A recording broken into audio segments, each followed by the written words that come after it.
Hey folks, it's Ray with Taste Radio. Right now I'm honored to be sitting down with Julie Cielo, who is the founder of Ferm Fatale. Julie, great to see you. Hi, Ray. It's so wonderful to be here again. I know. Here in Marina del Rey at Nosh Live. We're not at BevNET Live, but we're here in the lower level of the hotel upstairs. Jennifer Garner is about to take the stage right now. It seems like maybe you've run into her a few times here in LA. Yeah, it seems like she goes to the gym like I do. Okay. So, What gym is that so people can stalk that gym? well, we used to go to Santa Monica Equinox, but recently there's a new exclusive gym that's opened up in Venice called Hume. Yoon? Hume, Hume. Hume. Okay. Yeah, it doesn't even have a sign on it. It's a very Venice vibe. Okay. Very good to know. I like this. We're sharing details here on the podcast that we probably shouldn't be sharing. But anyway, if you go, it's fine, right? Yeah. Now, people who are watching the video are probably wondering what the heck is bubbling over, about to bubble over in the center of the table here. It is the original version of your non-alcoholic kombucha brand, which was intended to replace alcoholic beverages, called Ferm Fatale. As people who are familiar with BevNet probably remember, you were on stage as part of our New Beverage Showdown. Was that 6 years ago? 9 years ago. No, it couldn't be 9 years ago. Yes, it was 2015. Oh, my gosh. And this is a very special product, and I actually only have 2 bottles of it left. Oh, my gosh. I'm honored. It's like liquid gold, and I decided to open one up to share with you this morning, Ray, because this interview feels like an aged ferment in a way. Yes. After everything that's happened in the non-alcoholic space. So it's a special moment for me, and I wanted to share this ferment with you. Well, I am honored. Thank you so much. We actually have video of opening the bottle. We were a little worried, or you were a little worried, that we were going to have an explosion, but it turned out to be very bubbly, but not explosive. Yes, Yeah. yes. I'm not surprised to see this level of activity in this bottle after 9 years. It has not been refrigerated until last night. Okay. But it just goes to show how resilient life is. Absolutely. Life can be. Okay. I wasn't expecting to drink kombucha from a 9-year fermented kombucha this morning, but since it's open, if you could pour me a glass here, that'd be fantastic. Let's go for Pour it. yourself one as well. Look at that. Look at that, indeed. I got a little scobe in there as well. This could be Yeah, problematic. don't be afraid to drink the SCOBY. It's actually really good for you. Okay. Yep, that's good. That's good. Do you remember in 2015, it was not fermented. There was tons of sugar in it, and I brought a bottle of tequila. Yes. And I was calling it a convertible social beverage at the time. And the reason why I was doing that is because I didn't think that people were quite ready to hear non-alcoholic beverage. At the time, I don't think society was ready for where it is now. And more specifically, non-alcoholic cocktail. Or Absolutely. Or alcohol analog. Right. Yeah. So I think what Ferm Fatale started out as was intended to be a replacement for alcoholic beverages. And, that sounds very commonplace today because we see ready-to-drink non-alcoholic cocktails all over the place. You go to pretty much any restaurant in the United States, they have a non-alcoholic cocktail menu now. 9 years ago, definitely not the case. Definitely so not the you were case. way ahead of the curve. Yes. Way ahead of the curve. Now let's taste this. do Cheers, Julie. Welcome back. You get the alcohol in the nose right up front. Now that I'm 74 days alcohol free, I'm pretty sensitive to alcohol. Yeah, and so let's just clarify to our audience here, there is alcohol in this because it's been fermenting for 9 years. Yes. So how much alcohol is in here at this point? If I had to guess, being a fermentation enthusiast but not chemist, I would probably have to say somewhere between 3 and 4% alcohol. Okay, so not too bad. This No. it's like near beer level. No, I mean, I think it tastes amazing. It does. It does taste amazing, and I feel like this is something that modern consumers, especially here in Southern California, certainly on the East Coast or parts of the East Coast as well, would love. Talk a bit about your interest in creating a product like this, and why you thought that there was demand and white space for it out there? Well, the inspiration for creating the product was inspired by a memory that I had 15 years prior. And that memory was me being at a Dave Matthews concert and sick with autoimmune disease, and I couldn't have alcohol. And I was 24 years old. All my friends were tapping a keg, and I felt super left out. And when I was thinking about what do I want to do now that I've moved to California, I stepped away from a very successful private practice in Florida. What do I want to do with my life? I thought, I'll create a non-alcoholic drink company to appeal to the people that can't drink, because there's nothing like that out there other than a Shirley Temple. So my idea really came from a deep place of not wanting anyone else to feel left out the way that I did. Yeah.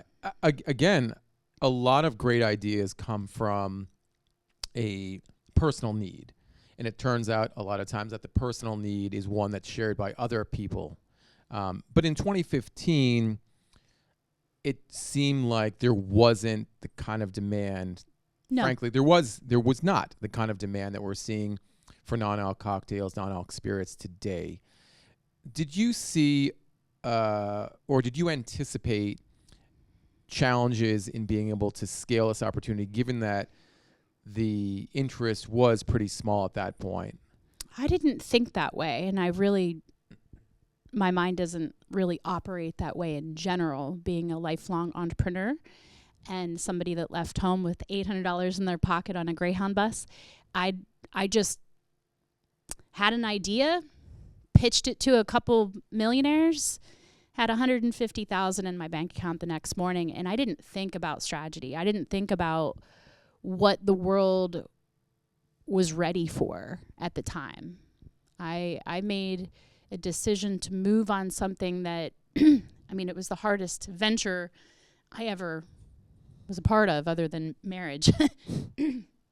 So I wasn't thinking about, am I going to succeed? I just assumed that I would somehow. As you know, there's like an 80% failure rate for beverage. Oh, it's higher than that. Higher than that. Yeah.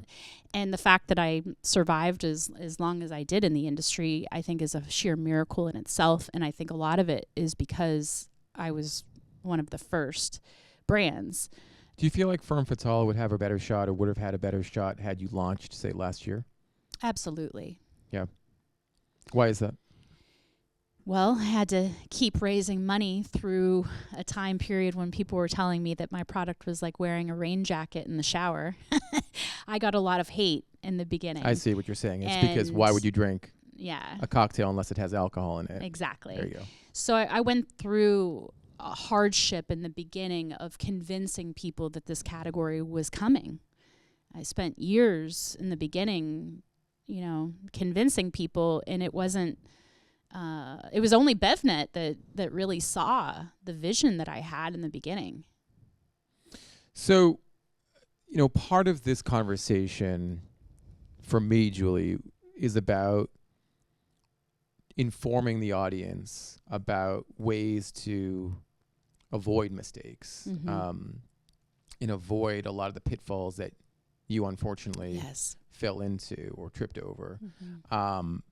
So I want to go over just a list of brand attributes,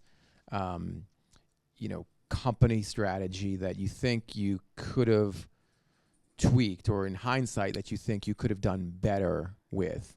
Oh boy, there's lots. Sure. I mean, that's why we're here. So let's start out by talking about your knowledge or your ability to understand the beverage industry at the outset of the brand. Did you feel like you were prepared to have conversations with beverage industry insiders, retailers, distributors, or did you feel like you really needed to know a lot more at the outset? I think that my answer is twofold, because if I would have known what I know now, I wouldn't have done it. I remember Barry on the telephone saying, run now. Who's Barry? Isn't he the editor of BevNet? Barry Nathanson is the publisher of BevNet magazine. Okay. A little different than an editor for sure. Okay. But I thought that was the Barry you were talking about. I just Yes, wasn't Barry sure. told me to run, and I said, "How rude." You went Stephanie Tanner on him. I did. And in hindsight, I wish I would have listened to Barry. However, I think Really, guy, I got to back up there. It feels like you got a lot out of this journey. You wish you hadn't? Okay. I did. I'm being facetious, Okay. but it was a struggle. I mean, I sacrificed a lot in order to bring the brand as far as it did. The end was tragic. I was the one that made the decision to close the company, which we'll touch on. But to answer your question in full, I would say that it was a good thing I was naive. Okay. I wouldn't have done what I did, balls out, so to speak, if I wasn't so naive. And if you recall, I didn't even know what CPG meant when I was on stage in 2015. I think I had to ask you. You're not the only one, though. What does CPG mean? You might be one of the few people to admit that, but it's true that there are a lot of entrepreneurs who don't know the lingo. I had no idea what I was getting myself into. Well, you got yourself into it. I guess I'll ask a question a slightly different way. Do you feel like you would have been better off operating the business if you had a better understanding of retail strategy or how to raise money? No, not at all. Okay. No, I feel like the time period that I was doing what I was doing, I was actually having buyers contact me. I didn't even have to do very much in the beginning because I was the only one available for them to reach out to. So it gave me an advantage. Brand name goes a long way. Mm-hmm. I see new products come to market and their packaging or their brand name is really attractive, and I say, hey, I want to learn more about this. I feel like that was true with Ferm Fatale as well. There's obviously an alliterative name. There's something about it that seems kind of edgy, and I wanted to learn more. But looking back, do you feel like the brand name was a strength or something that you could have adjusted? I love the brand name, and I would never change it. Did people understand? I mean, did they have a sense of who you were, what the brand represented? Or was it something where you said Ferm Fatale and they were like, oh, what's that? People would ask me, where did I come up with the name for Ferm Fatale? But it was always well received by everyone that I spoke to.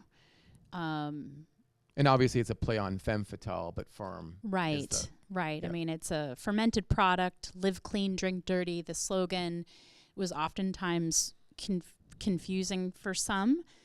But just like any brand new product or brand new category, so much education goes into everything. Mm-hmm. So the name just became another part of what needed to be educated upon. I remember seeing your product in Erewhon, I think it was probably 5 years ago, and I was so happy for you. I was so proud to see your product there. You have told me, though, that sometimes, and in this case, it didn't do as well as you had hoped because why? A global pandemic. Yes. I launched at Erewhon 4 months before a global pandemic hit. I was the founder at Venice Erewhon, doing tastings and fucking crushing it. And then a global pandemic hit. And all of a sudden I had to pivot and figure out what to do. I had a silent investor that said, should we pause the company? I thought that was a ridiculous idea because, you know, as an entrepreneur, I've learned to plow through, and you need to plow through. Should I have done that? Well, what's interesting is that at the outset of the pandemic, it seemed like there were a lot of people drinking more. And then a few months into the pandemic, people were starting to pull back and really think about their health and their alcohol consumption. Yes. That opportunity was a great opportunity, but you couldn't do in-store demos. Right. What was your strategy at the time, getting people to try Ferm Fatale? trying to get people to try Ferm Fatale, I just laid hard into Facebook ads and went straight into D2C, and I did really well at it. I just leaned heavily into D2C, and it worked until it didn't anymore. Why did it stop working? Because then retail started to open back up, and I was, trying to figure out how to get into retail whenever I'd been spending all my time on D2C, and I was a one-woman show. I had no one helping me. I had 0 team members and a silent investor that was dripping $1.8 million in very slowly, which kept my hands tied behind my back. So that was a bad decision. You've mentioned investment a few times now. The initial investment, which got you $150,000, the $1.8 million over a period, I would think, of 8 years. Is that right? Mm-hmm. That's still a lot of money to raise. Yes. And there are a lot of folks listening right now. They're saying, hey, I would just love the first 150, but Mm-hmm. 1.8 million, that would be huge for my business. Why do you think, or I guess talk about your relationship with that investor and what made it work, and what are some of the things that you wish you could have changed about that relationship during the years of Ferm Fatale? Well, this is a very sensitive subject. People have asked me all along the way, how did you get someone to give you $1.8 million for a brand? Well, the fact of the matter is I mentioned my first career. She was a client of mine. I sat with her whenever her husband died of cancer and was very invested in her well-being for many, many years. This relationship I think I've had for well over 20 years.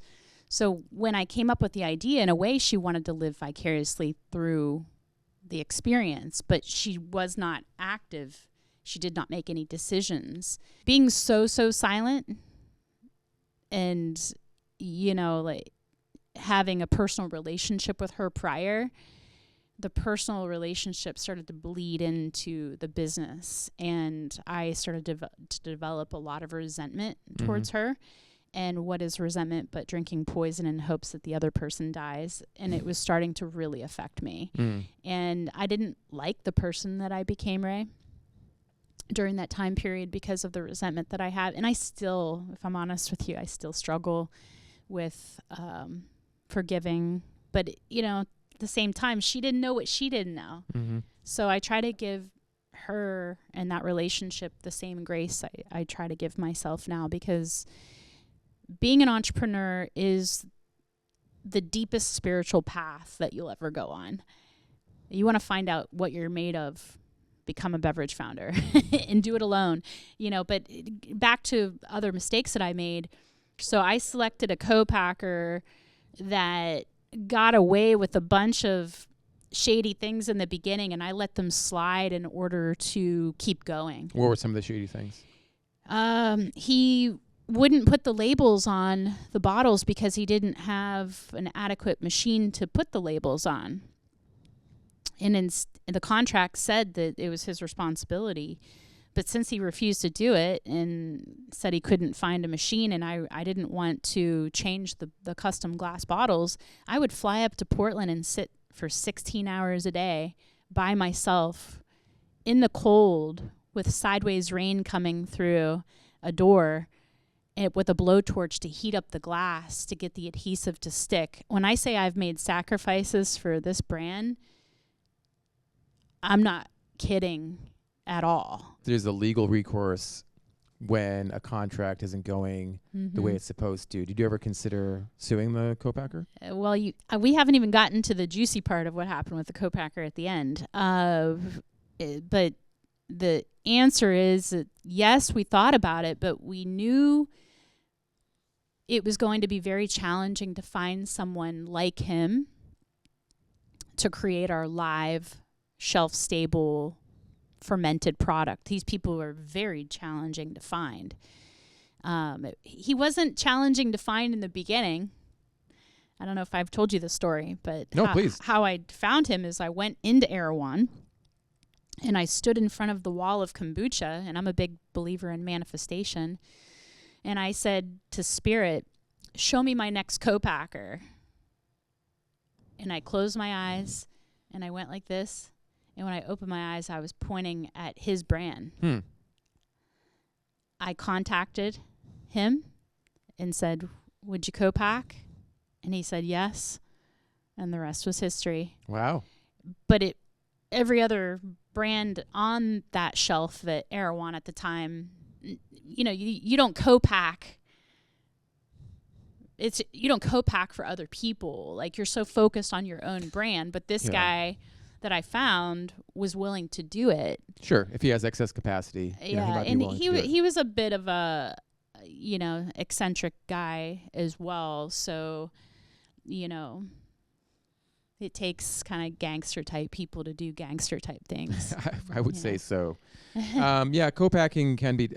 I think every beverage founder that I've ever met has, at one point, said yes. Finding the right co-packer is extremely important, and everyone has a horror story, or maybe not a horror story, but a story about something that went wrong. Yes. And in some cases, something that goes so wrong that you lose whatever investment you put into that co-packer. So if it's a $50,000 run, something goes wrong, they're like, sorry, we're not going to run it again for you. The worst is what happened after during the rebrand. When you went to a can. When we went to a can, I raised $65,000 for the rebrand and relaunch. $65,000. So we're in the middle of it, and a gasket blew in the middle of the production run, and I saw the black plastic go all through the margarita. And I said, so you saw this was actually in the beverage. I was there for it. Okay. And I said, halt, throw it all away, get rid of the margarita. We're done with margarita. So we filled the other 3 flavors. About 2 weeks after, all of my Moscow Mule started to pop off like bombs in the warehouse. So I knew that there was a problem with the Moscow Mule formulation. Sent it to a lab and found out some information that, again, another shady move and some lies that I had to deal with. And I ended up relaunching with just 2 flavors. At that point, the co-packer knew that we were going to likely sue him, and he went out of business, went bankrupt, and the investor said, I don't want to go through with a lawsuit. Let's just push forward with the relaunch. Nobody knew what was going on at the time. I kept it really quiet because it was embarrassing. And I didn't know how to I watch Instagram now and see these young CPG founders out there, sharing every detail of their experience. God bless their souls. I wasn't that founder. I hid behind the brand in a way. I didn't share information because it didn't feel safe being the only person running the show to be that vulnerable at the time. I can now, but yeah, I wish founders would be a little bit more open about the mistakes and the problems that they're going through. But I can understand the other side because you're trying to present a good face. You're trying to present a business that is running well to investors, to retailers. Nobody wants to hear, hey, we lost $65,000 doing that, because it makes you look, and even though you're not, and certainly not in the wrong in this case, but it might make you look incompetent. Right. And so an investor might say, well, I'm not going to give this person any more money. So yeah, I struggle with the same issue now as a healer, going back to my old career and working with clients. I do I really want to share my childhood trauma story to somebody that I'm trying to help them heal theirs? There's a fine line with, how to be the professional person and how to be vulnerable. I think it's an issue that many people in a leadership role face. I loved the new look. I love the can. I loved the rebrand. I thought it was great. It sounds like at the end of the day, there wasn't enough money, there wasn't enough interest from your investment partner, and trying to find another co-packer. Well, it's actually not true. No, okay, go ahead. Yeah. So what exactly happened after you decided that you had the right package, the right liquid, the right positioning to go forward with? Yeah, you're the first person that I've told what actually happened. So at the end, when he went out of business and took the co-packer went out of business, took my proprietary ingredient, and we also realized that the formulation wasn't exactly what he had been telling us it was. I needed to step away. I didn't fail. I chose to close. Had you found another investor that said, hey, we're going to give you $500,000, would you have continued?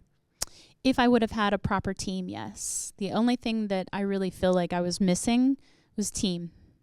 And if I could speak directly to any founder out there right now, I would say, do not lone wolf this. Don't. You got to have a team in order to succeed. Well, I got to tell you, Julie, I really appreciate you sharing your story. Your journey is so unique, but it's also one that I think is somewhat similar to other CPG founders who have started and then closed their brands or businesses for one reason or another. And the difference between you and those founders is that you're willing to share your story. And it's so helpful. It creates, I think, a lot of solidarity among founders who are going through it right now, trying to figure out how to plug those holes, which landmines not to step on, or the ones that at least are going to be fatal for the brand. And I really think that this is going to be so helpful to anyone who is starting a business or in the first couple of years of their business. So thank you so much for taking the time. While I'm certainly sad that Ferm Fatale is no longer on the market, I'm so happy that you had this experience as an entrepreneur and that you were introduced to us here at BevNet as a result, which is so great. And it's so ironic that I did not find the capacity to become alcohol-free myself until after I closed this company. That is ironic. Life is a very ironic thing, and I'm just so grateful for the experience and for the friends that I met along the way. Thank you, Ray. Thank you so much, Julie. And once again, actually, I should mention this. There are people out there that are probably like, hey, can I bend Julie's ear a little bit longer? Are you open to speaking to other folks? Okay, absolutely. What's the best way to talk to you? What's the best way to reach you? Julie@juliecielo.com. Very easy. All right. All right, Julie, thank you so much again. I'm going to finish the rest of this drink. It's delicious. That's okay. It really is delicious. Thank you again, Ray.